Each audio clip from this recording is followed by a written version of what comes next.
Мұхит жұмбағы бізден не жасырып жатыр?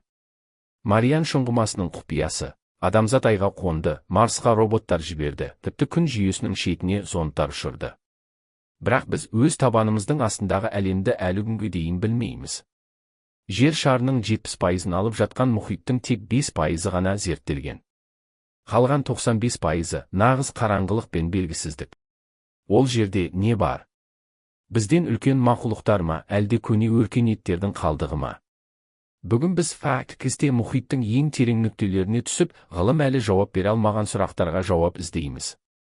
Бұл мұхит жұмбағы. Кеттік. Саяхатымызды беткі қабаттан бастайық. 200 метрге дейін бұл біз білетін әлем. Мұнда балықтардың көбі өмір сүреді. Бірақ 1000 метрден төмен түскенде түн ортасы зонасы басталады. Мұнда күн сәулесі мүлдем жетпейді. Температура Цельсий бойынша 0 градусқа жақын. Ең қорқыныштысы – қысым. 2000 метр тереңдікте қысымның күштілігі сондай, егер сіз қорғансыз болсаңыз, денеңізді қаңылтыр банкідей жаншып тастайды. Бірақ мұндай жағдайда да тіршілік бар. Мұндағы балықтардың қаңқасы жоқ, олар желе тәрізді. Кейбіреулері, мысалы, удильщик anglerfish, басындағы шам мен жемтігін алдайды. Бұл балықтарды көргенде, нағыз бөтен планеталық мақұлықтарды көргендей боласыз. Ежелгі теңізшілер кракен туралы аңыздар айтатын. Бүгінгі ғылым бұл ертегі емес екенін дәлелдеді. Алып кальмарлар Archaeopteryx 13-15 метрге дейін жетеді. Олардың көзі футбол добындай. Ал енді ең басты сұрақ, мегалодон әлі тірі ме? Ресми ғылым жоқ дейді.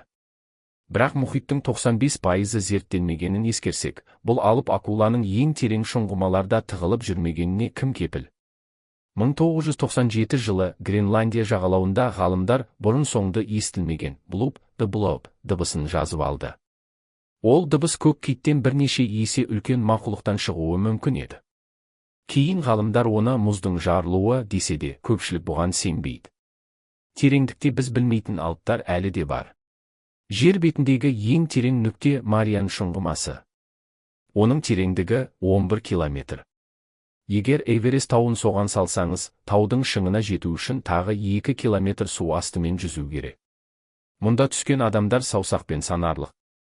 Ең қызығы, 11.000 метр тереңдікте сұмдық қысым мен суықта да тіршілік табылды. Мөлдір балықтар, түсініксіз құрттар.